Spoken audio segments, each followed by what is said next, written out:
Welcome to episode 6 of the camper van build.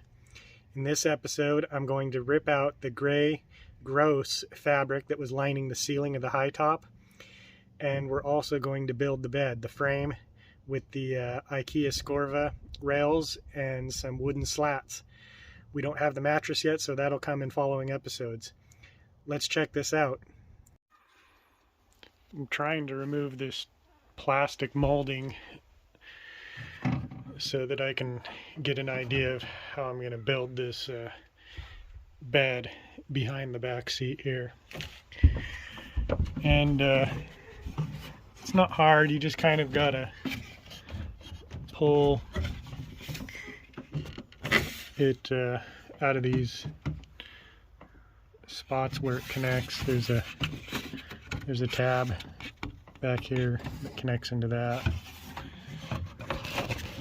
and one there at the corner of the window. It's also got a spot up there where it connects, and then if you pull this trim back here, you got these.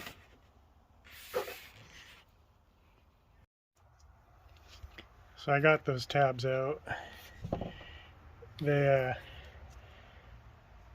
long plastic push-in tabs. They're kind of hard to get out. I don't have the right tool for it. It's not something I have, so I just use the combination of a screwdriver, hammer, claw, just kind of.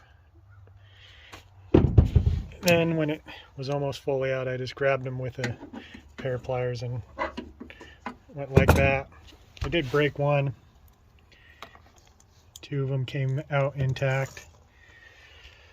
So here's what we're looking at. I'm leaning towards leaving as much of this plastic molding on as possible. So I've got to kind of get creative here and figure out how I'm going to do this. You got to see this. This is going to be a mess. Let me flip this around. Look at this. This old gray stuff that's up here is so deteriorated. If you just touch it, it's going to dump all this dust everywhere.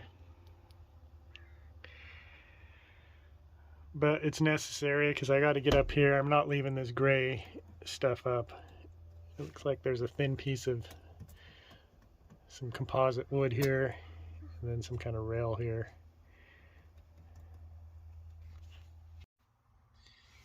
It's like it's a giant foam mesh snapback hat that's deteriorated up here.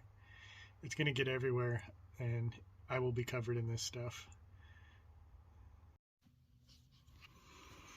Started taking the gray crap off.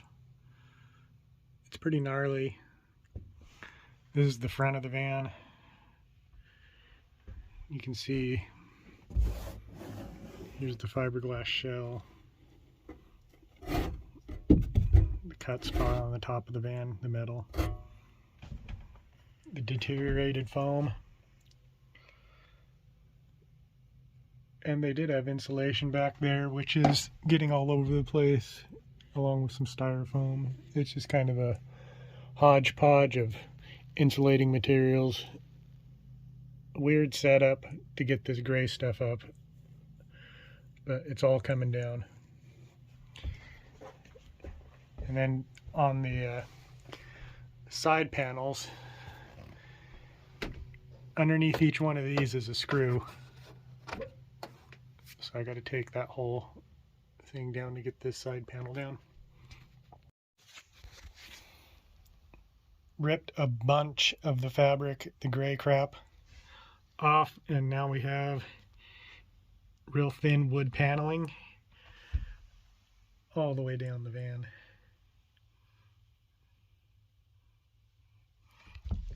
Secured by screws.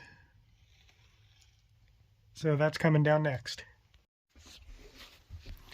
Good news, this van does have the roll cage, and it's well done. They're welded in. I know the lighting's not great, but just take my word for it, it's well done. Tube steel roll cage.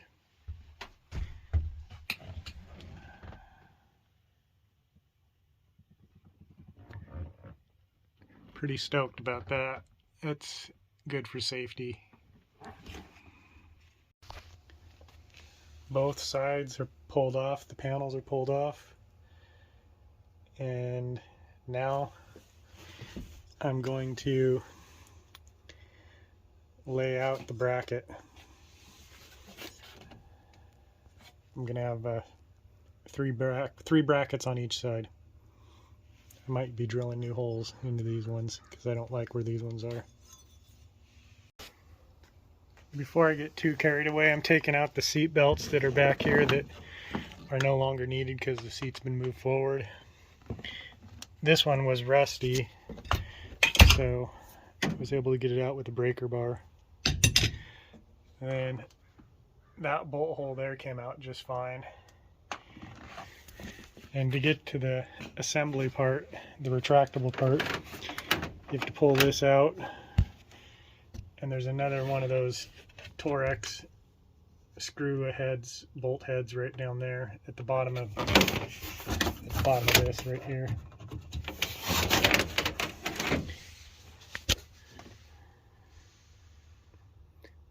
The T50 Torex.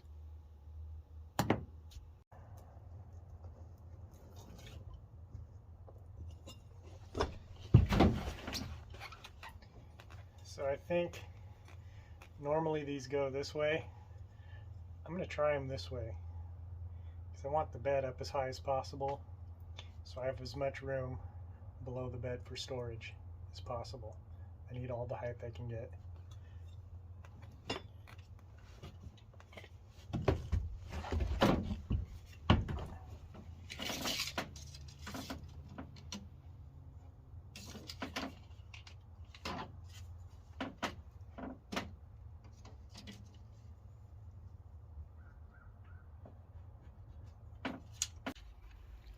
Both sides are drilled in and it spans across just fine.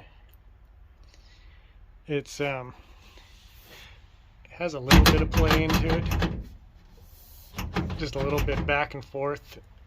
Having them upside down, I think it would probably be tighter if you had them the right side up, but I think that slop will go away once the slats are tied in to the rails.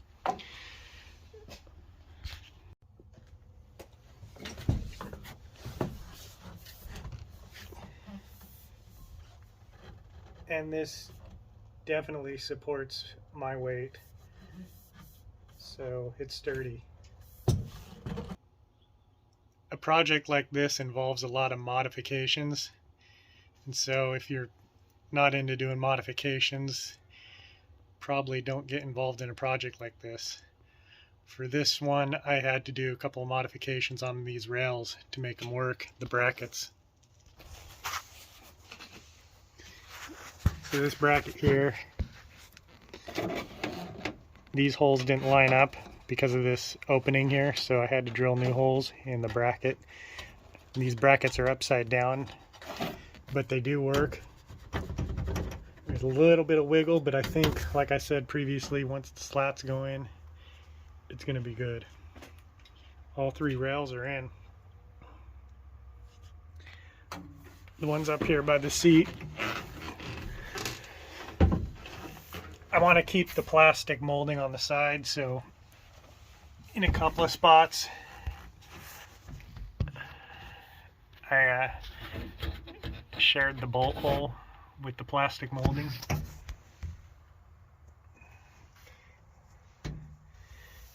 Same thing over here, and that one lined up just fine. I'm going to use the Dremel tool to cut out the plastic molding where these rails go.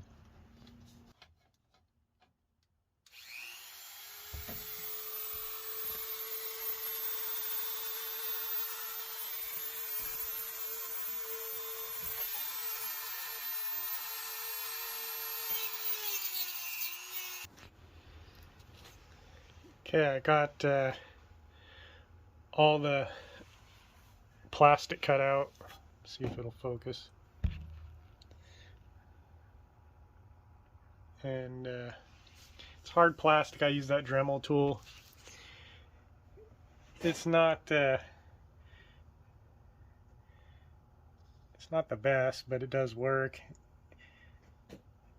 I wanted to keep the plastic molding the side boards up because it's just a cargo area, and there is that rear AC unit back here that I don't want getting damaged. So, and then where these aren't the prettiest cuts, the mattress will be up here, so you're really not ever going to be able to see this.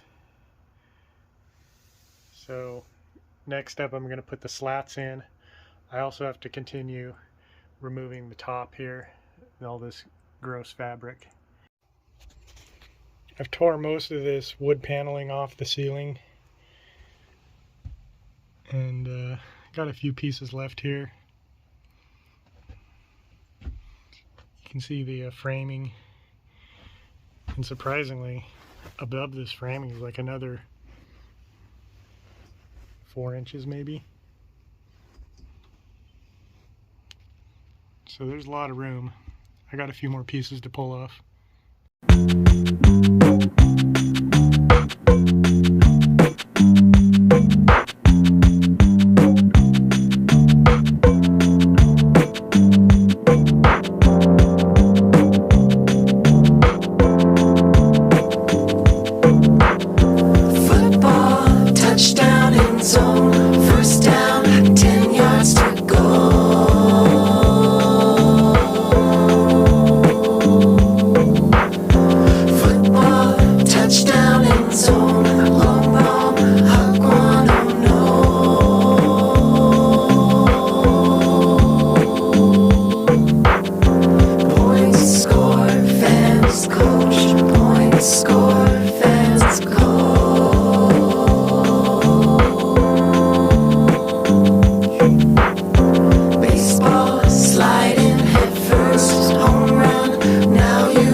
Look.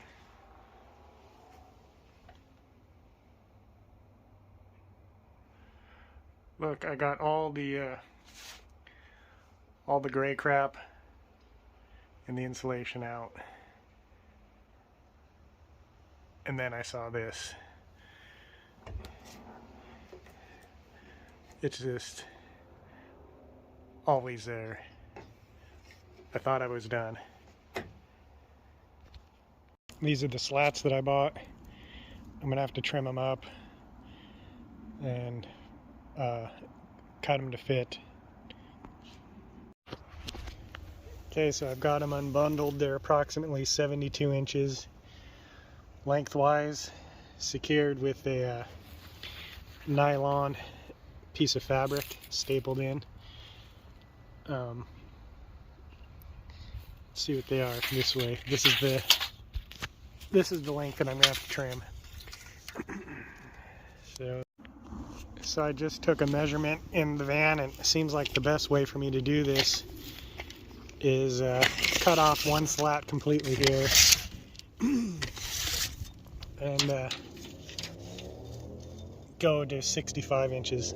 So I'll remove this slat here. So the edge slats are going to sit right here next to the window, and it looks like I need to cut them at 41 I'll just cut them at 41 inches.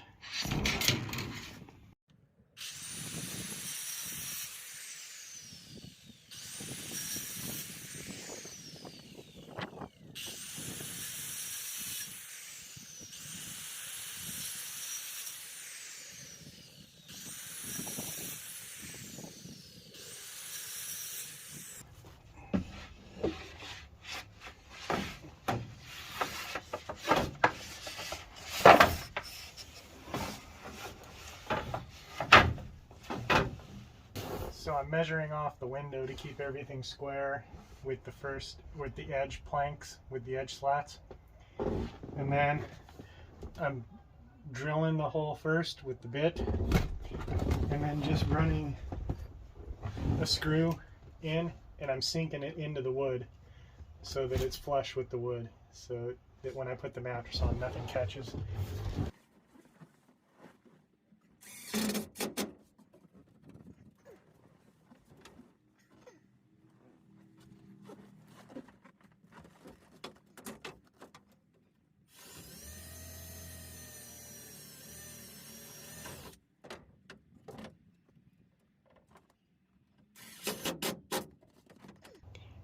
It's installed.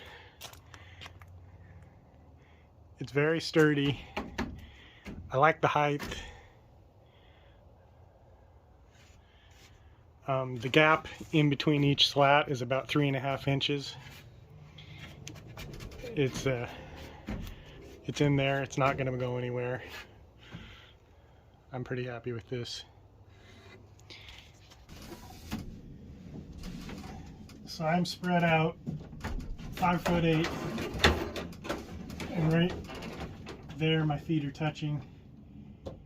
I have probably, I don't know, 5-6 inches of room here.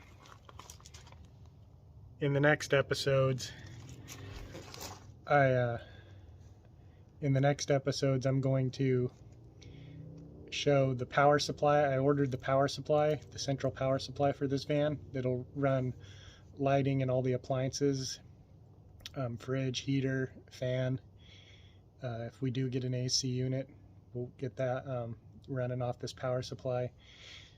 So pretty soon, probably in the next episode, I'll do an unboxing of the power supply. I'm going to keep it a surprise until the episode drops. Also coming up, obviously, will be, I want to get a roof fan. Probably Max Air is the brand I'm looking at, so that'll be coming up. We're going to buy a mattress for this bed here. So we'll show the mattress, and also I'm going to finish the ceiling here now that I've tore all the gray crap out. So that's going to wrap up this episode. Thanks for tuning in. Like and subscribe. If you're into this series, make sure and subscribe so you can get notifications when we drop the episodes of this camper van build. Thank you. Goodbye.